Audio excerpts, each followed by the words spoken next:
I was raised in what most people would describe as a typical middle-class household: 2 parents, a younger sister, and a small suburban home. To outsiders, we seemed like a picture-perfect family.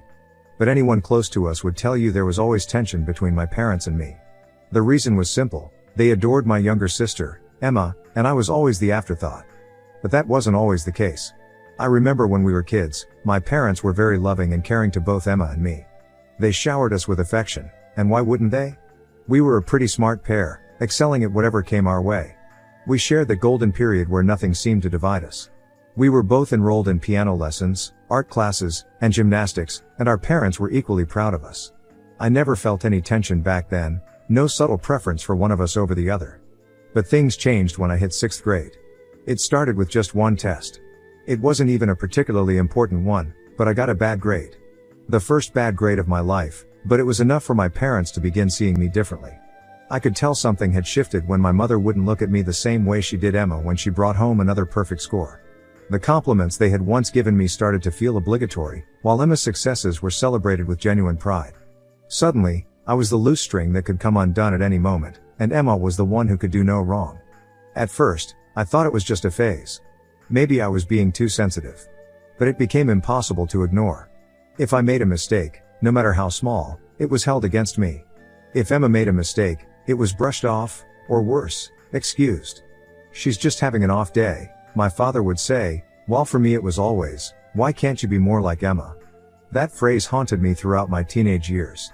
As we grew older, Emma blossomed into everything my parents had ever wanted in a daughter. She was smart, popular, and outgoing. She was the class president, the homecoming queen, the girl everyone liked. I, on the other hand, became more introverted. I kept to myself, studied hard, and excelled in my own way, but it was never enough to compete with Emma. And soon enough, I stopped trying. By the time we were in high school, the differences in how we were treated had become glaringly obvious. Emma always got new clothes, her own car, and all the attention. When she needed help with homework, our parents would sit with her for hours, making sure she understood every detail. If I asked for help, it was either too late in the evening, or they'd brush me off, telling me to figure it out on my own. They had started treating me like an adult while coddling Emma like a princess. I learned early that if I wanted something, I'd have to work for it, while Emma had everything handed to her on a silver platter. Despite the imbalance in treatment, I tried to keep a relationship with Emma. After all, she was my sister, and I loved her. But it became harder and harder to ignore her growing sense of entitlement. She seemed to revel in the attention, knowing she could get away with anything. It wasn't just my parents who adored her. Our friends, teachers, and even strangers were captivated by her charm. She was the golden girl, and I was the shadow in the background. I began to wonder if anyone really saw me for who I was or if I was just Emma's sister. The turning point came one summer after I graduated from high school. I had been accepted to a decent college on a partial scholarship, and I was excited to finally get out of the house and start fresh. I thought maybe, with some distance, my relationship with my parents would improve and that they would finally miss me when I was gone. I thought wrong. It was around this time that Emma started dating a boy named Jake, the star quarterback of our high school football team. He was handsome, popular, and came from a wealthy family. My parents loved him, of course.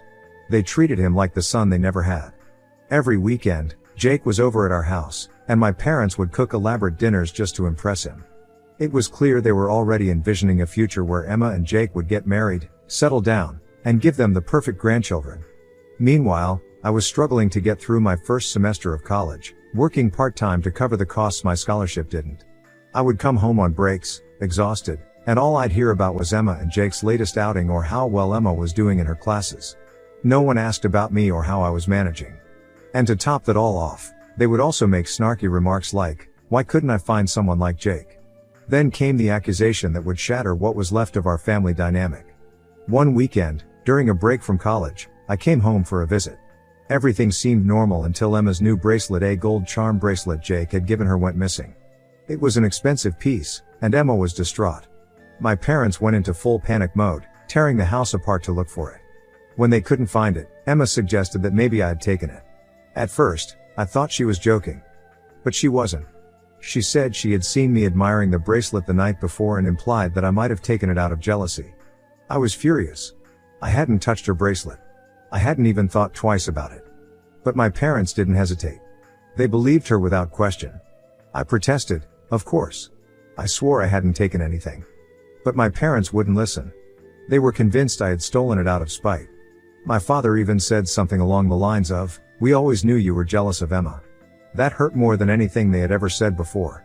It was like all those years of trying to win their approval, of trying to be a good daughter, had meant nothing. They gave me an ultimatum: return the bracelet or leave the house. I couldn't believe what I was hearing. I had no proof of my innocence, just my word, but that wasn't enough for them. They had already made up their minds. So, I left. I packed my bags, walked out the door, and didn't look back. I cut all ties with them. I didn't have a choice. I couldn't stay in a house where I was treated like a criminal for something I didn't do. I found a friend to stay with until I could get back on my feet, and that was the last time I spoke to my parents for years. In the years that followed, I struggled. Without my family's support, I had to figure everything out on my own. I juggled school and work, barely scraping by. There were days when I thought I wouldn't make it, but I did. I graduated, found a decent job, and slowly started building a life for myself. Meanwhile, I heard through mutual friends that Emma was thriving. She and Jake were still together, and she had landed a cushy job at some marketing firm my father had helped her get into. It seemed like nothing had changed for them. They were still the perfect family, minus me. 5 years passed before I heard from my family again. I had to build my life from ground zero. The only person to offer me any sort of help and moral support was my grandma, my dad's mother to be exact. Anyways, out of the blue, I received an invitation to my grandmother's Christmas dinner. I was surprised, to say the least. My grandmother had always been the one person in the family who treated me fairly. Even after everything that had happened, she would send me the occasional birthday card or text to check in. But she never brought up my parents or tried to convince me to reconcile with them. So, when I got the invitation, I wasn't sure if I wanted to go. But something inside me told me I should. When I arrived at the dinner, it felt like stepping into a time capsule. My parents, Emma, and even Jake were there, along with a few other relatives. The tension was palpable. My parents greeted me stiffly, and Emma acted like nothing had ever happened between us. It was as if they expected me to forget the past and play along with their perfect family act. The night was uncomfortable, but I got through it. Then, toward the end of the evening, my grandmother started handing out gifts. I wasn't expecting anything particularly significant. But when I opened the box, my heart nearly stopped. Inside the box was an old family heirloom, a gold locket, something that had been passed down for generations. It wasn't just any piece of jewelry. Whoever inherited this locket was considered the rightful heir to the family's assets. Grandma had received it from her father, and now, she was passing it directly to me, skipping over her son, my father, and all the other grandchildren, including Emma. It was a symbol of more than just tradition. It meant that one day, everything my grandparents owned, their house, their land, their savings, would be mine. I could see my parents' faces go pale when they realized what had just happened. Emma, who had always been the golden child, sat there in stunned silence. My parents quickly shifted gears, trying to hide their shock with forced smiles, but I could feel the tension in the room. The rest of the dinner was awkward, and soon after, my parents pulled me aside. Suddenly, they were apologetic, as if all those years of neglect and unfair treatment could be washed away with a few kind words. They brought up how Emma might be getting married soon and how they wanted me to be part of the family again for her sake. But I knew better.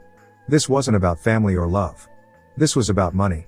The heirloom had always been a big deal in our family, and now that I had it, they knew I would be the one inheriting everything that came with it.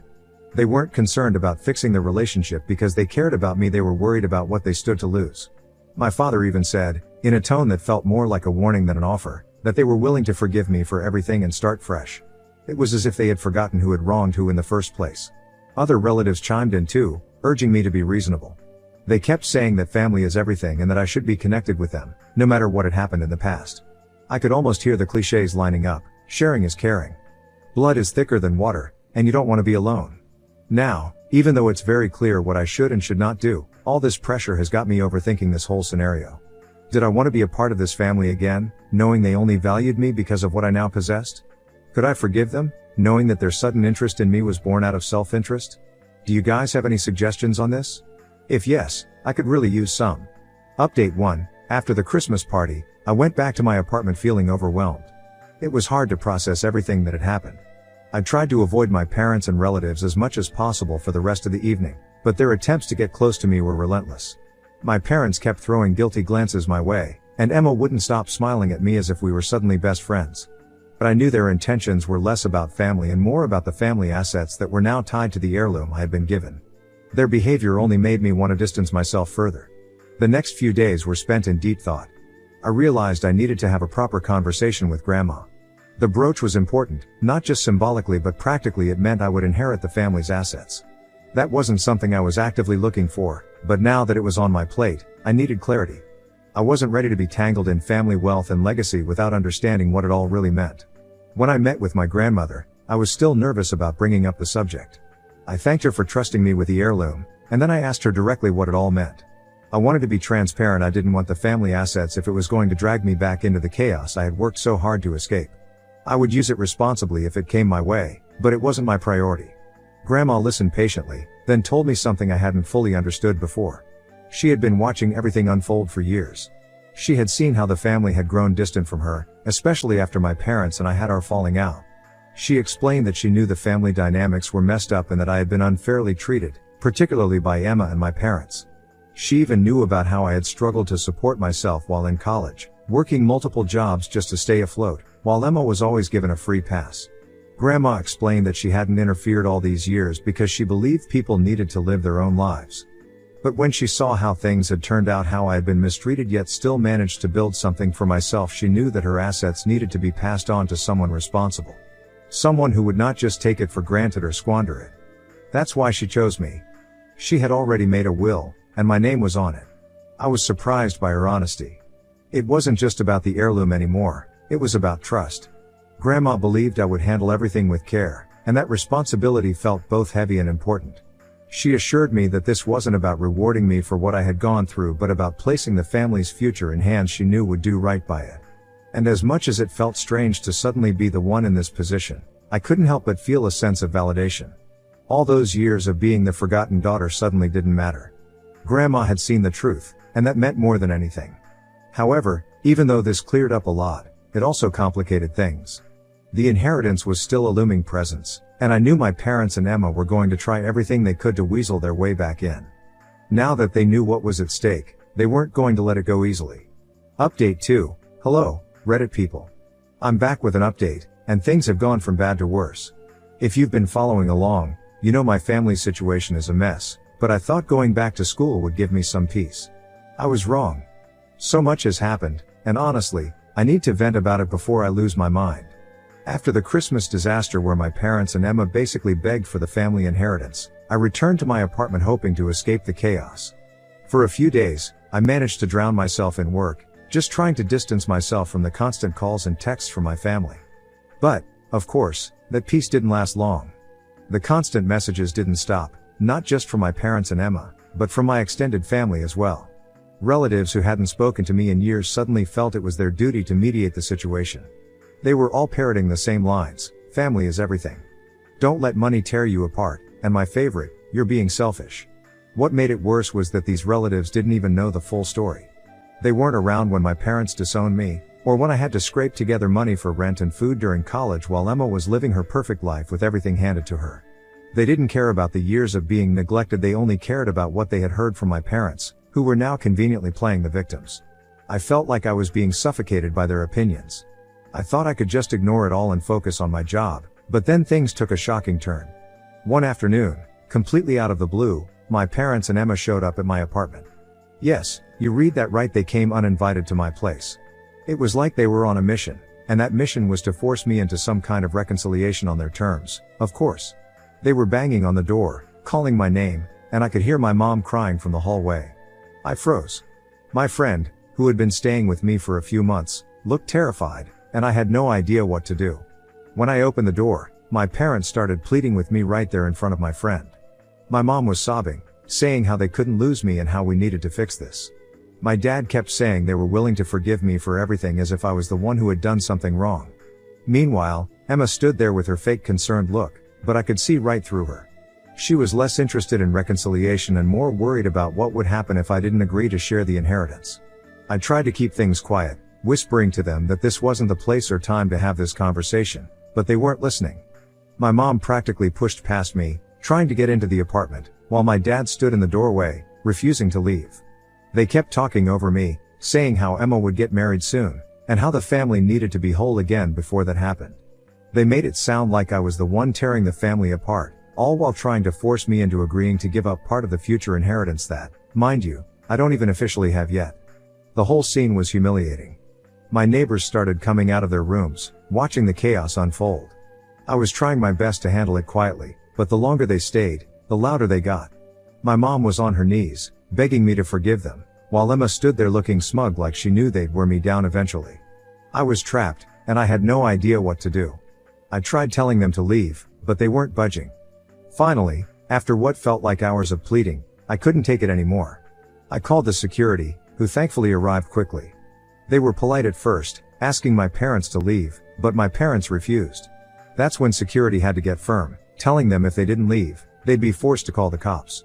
It was embarrassing on a whole new level.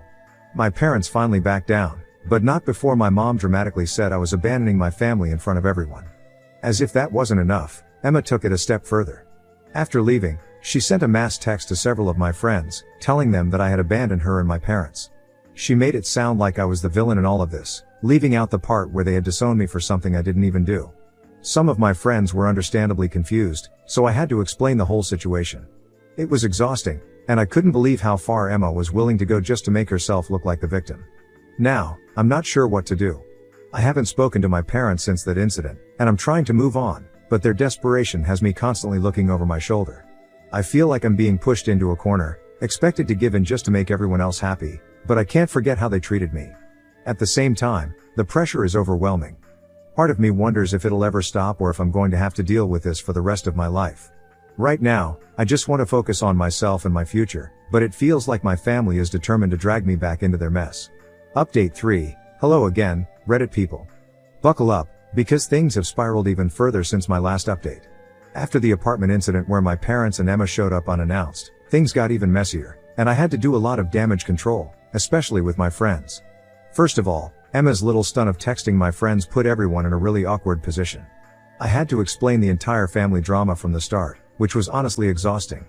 What made it even weirder was how Emma had gotten my friends' numbers in the first place. None of them had given it to her, so I was just as confused as they were. It was creepy, to say the least. My friends were supportive, but they were also understandably freaked out. They didn't know what to believe at first because Emma's message painted me as this heartless person who had turned my back on my family. Thankfully, after I explained the truth and showed them the pattern of manipulation, they understood. But it was still embarrassing having to air out all this dirty laundry just to clear my name. Then, just when I thought I could finally take a breather, my grandma stepped in. Apparently, word of the apartment incident had made its way to her, and she was not happy about how things had escalated. But instead of confronting my parents directly, Grandma decided to deal with the relatives who had been running their mouths about me. Without me even asking, she met with several of my cousins, uncles, and aunts to set the record straight. She's always been the calm but no-nonsense type, and she handled it in her usual quiet but effective way. It turns out, my relatives had been fed a completely different version of events. My mom and dad had apparently told them that the reason they disowned me was because they had found the gold bracelet the one Emma claimed I stole hidden in my drawer. They said that's when they realized I was no longer trustworthy and cut ties with me. When Grandma told me this, I couldn't believe it. That had never happened. There was no bracelet found in my drawer. In fact, I had never even seen the bracelet in question. The whole thing was a lie. Grandma was just as shocked as I was. She had assumed that my parents had their reasons for treating me the way they did, but hearing this lie changed everything for her. She didn't hold back when she confronted the rest of the family, telling them how they had been spewing baseless accusations about me without even knowing the truth. She explained the real reason I was disowned, that Emma had lied, and my parents had sided with her without even giving me a chance to defend myself. My relatives were floored. They had no idea they had been part of such a twisted narrative. Once the truth came out, I started hearing things from different family members that I hadn't known before. Apparently, my parents had been hiding a lot more than just their favoritism toward Emma. One of my uncles mentioned that my dad had taken out a second mortgage on the house to fund some of Emma's extravagant wedding plans, which was a huge financial strain on them.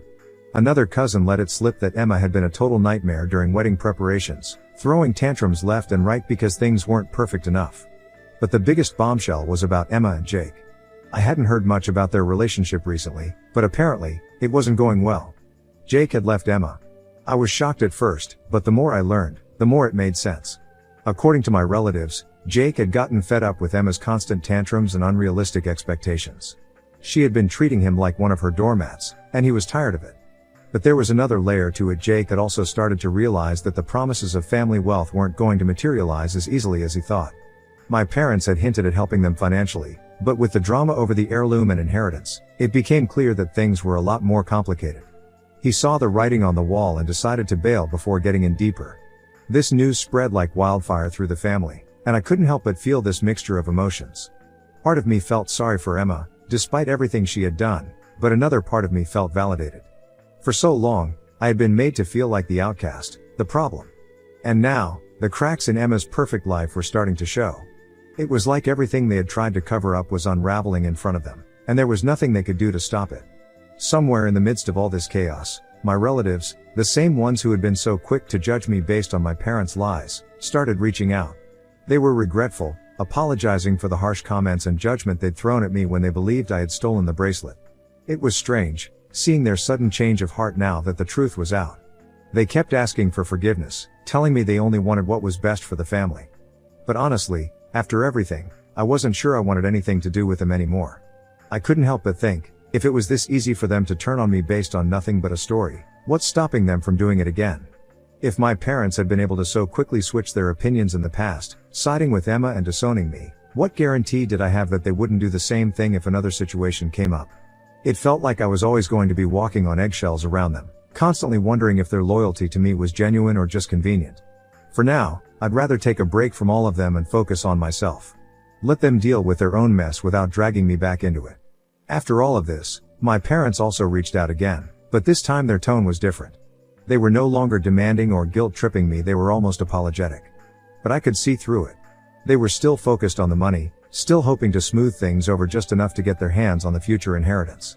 They didn't care about mending our relationship for real. They cared about keeping up appearances and securing financial stability, especially now that Emma's future wasn't looking as secure as they had hoped. I haven't responded to them, and honestly, I'm not sure I will. This entire experience has been a harsh reminder of how toxic my family can be, and I'm not ready to open that door again, even if they come bearing apologies.